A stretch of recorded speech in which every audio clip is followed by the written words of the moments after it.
नमस्कार, मैं हूं संजय कुमार और आप देख रहे हैं एसएम न्यूज लाइव। और इस वक्त हम जिले के इकलौते नगर पालिक निगम क्षेत्र अंतर्गत पोड़ी में खड़े हैं। और आपको बता दूं कि ये इस वक्त जहां मैं खड़ा हूं यहाँ ये हल्दीबाड़ी पोड़ी का मुख्य मार्ग है। और यहाँ पर मेरे पीछे आप देख सकते हैं रोड की मरम्मत का काम चालू किया गया है। और इसी मरम्मत के काम को लेकर शिवांश राजू जैन जो पूर्व विधायक के प्रतिनिधि हैं, उन्होंने अपने सोशल मीडिया साइट के वॉल पर एक शेयर किया था, एक पोस्ट शेयर किया है जिसमें उन्होंने लिखा है कि डॉक्टर विनय जायसवाल जी एवं महापौर कंचन जायसवाल जी के प्रयास से नगर निगम से हल्दीबाड़ी तक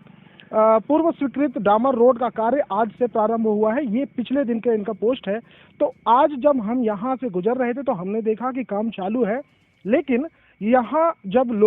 जो लोग यहाँ मौजूद थे, जब हमने उनसे बात की और जानने की कोशिश की कि आखिर इसमें निर्माण एजेंसी कौन है और ठेकेदार कौन है, तो पता चला कि निर्माण एजेंसी ठेकेदार तो विनोद जायसवाल जी और उनके कुछ लोग साथी लोग हैं, लेकिन इसमें निर्माण एजेंसी का नाम ना तो शिवांश जैन जी ने लिखा था और ना ही यहाँ जो लोग हैं उन्होंने कुछ बताया। बल्कि हमें यहाँ देखने के बाद जो महसूस हुआ, हमको लगा कि यहाँ पर निर्माण एजेंसी चिरमिरी पोड़ी थाना है। अगर ऐसा नहीं होता तो यहाँ पर जो स्टॉपर लगाए हैं, विजुअल्स में आपको दिखाऊंगा कि एक विजुअल सड़क के ठीक उस किनारे पर लगाया गया है जो स्टॉपर पुलिस प्रशासन की है। और यहाँ पास में ही एक स्टॉपर और रखा हुआ है, आप पीछे देख सकते हैं। इसका इस्तेमाल भी पिछली रात को किया गया था और ये छत्तीसगढ़ पुलिस का है। बहुत बड़ी विडंबना है कि यहाँ के वर्तमान जो पुलिस प्रशासन के बोर्ड का इस्तेमाल किया जाता है, लेकिन जो संबंधित ठेकेदार या संबंधित जो एजेंसी है वो अपनी तरफ से इसके लिए कोई स्टॉपर या सूचना पटल की व्यवस्था नहीं देते। ये एक बहुत बड़ी बात है। आपको बता दूं कि सड़क चालू है और रास्ते पर जिस तरह से गिट्टी बिखरी हुई है, इस गिट्टी से अगर कोई गाड़ी स्लिप करके, कोई मोटरसाइकिल स्लिप करके गिरता है, अगर उसे चोट आती है तो उसका जिम्मेदार क्या निर्माण एजेंसी होगी या ठेकेदार होंगे या वो पुलिस प्रशासन जिनकी बोर्ड यहाँ पर लगी हुई है। आखिर कौन निर्माण, इस तरह की अगर घटना कोई घटती है तो उसका जिम्मेदार कौन होगा, ये अपने आप में बहुत बड़ा सवाल है। और इसके साथ ही एक सवाल और कि अगर यहाँ पर किसी तरह की दुर्घटना होती है इस बिखरी हुई गिट्टियों की वजह से, तो ये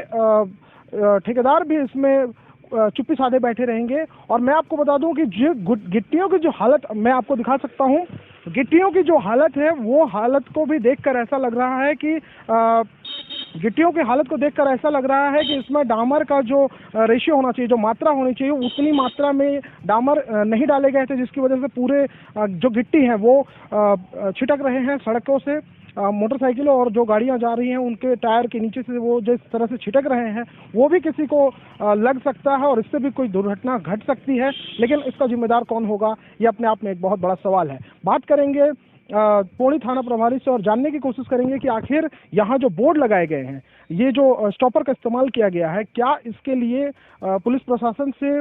मंजूरी ली गई थी इसका इस्तेमाल करने के लिए? आखिर क्यों नगर पालिक निगम यहाँ अपने स्टॉपर नहीं लगाता या ठेकेदार अपने स्टॉपर नहीं लगाते या कोई सूचना पटल नहीं लगाया जाता? निर्माण कार्य सड़क पर जो मरम्मत का काम किया जा रहा है उस जगह पर जो पुलिस प्रशासन की स्टॉपर लगाई गई है उस बारे में जब हम बात करने के लिए पोड़ी थाने पहुंचे तो हमने यहाँ के लोगों से जानकारी ली कि थाना प्रभारी कहाँ है, तो उन्होंने बताया कि थाना प्रभारी तो छुट्टी पर गए हुए हैं और वो जो स्टॉपर लगाया गया है उस स्टॉपर के बारे में कोई भी बात करने को तैयार नहीं है। सबका कहना है कि अगर वो थाना प्रभारी होते तो शायद उस बारे में बात करते। लेकिन अब सवाल ये उठता है कि अगर थाना प्रभारी होते तो बात करते। अगर इस बीच वहाँ सड़क पर कोई दुर्घटना घटती है और उस बोर्ड से टकराकर किसी को कोई नुकसान होता है तो उसका जिम्मेदार क्या ठेकेदार होगा या पुलिस प्रशासन होगी या निर्माण एजेंसी उसका जिम्मेदारी लेगा? अपने आप में एक बहुत बड़ा सवाल है। और एक सवाल जो सबसे बड़ी सवाल है वो ये है कि नगर पालिक निगम क्षेत्र अंतर्गत जो भी काम होता है उसमें जो ठेकेदारों को इसका ठेका मिलता है, उन ठेकेदारों के पास क्या पर्याप्त उपकरण नहीं होते, पर्याप्त सामग्री नहीं होती, पर्याप्त व्यवस्थाएं नहीं होती, जिसकी वजह से उनको ऐसे पुलिस प्रशासन के स्टॉपर्स का इस्तेमाल करना पड़ता है? क्या यहाँ पर जो ठेकेदारों को ठेका मिलता है नगर पालिक निगम की तरफ से, वो ठेकेदार इतने कमजोर और इतने गरीब हैं जिनके पास में उनके अपनी व्यवस्थाएं नहीं है, ना सूचना पटल होती है, ना उनको रेडियम पट्टी लगती है। रात के वक्त भी काम चल रहा था, कल पिछली रात की बात मैं आपको बता दूं हमारे एक सहयोगी ने हमें बताया कि पिछली रात भी वहां काम चल रहा था, लेकिन ना तो कहीं कोई स्टॉपर दिखाई दिया,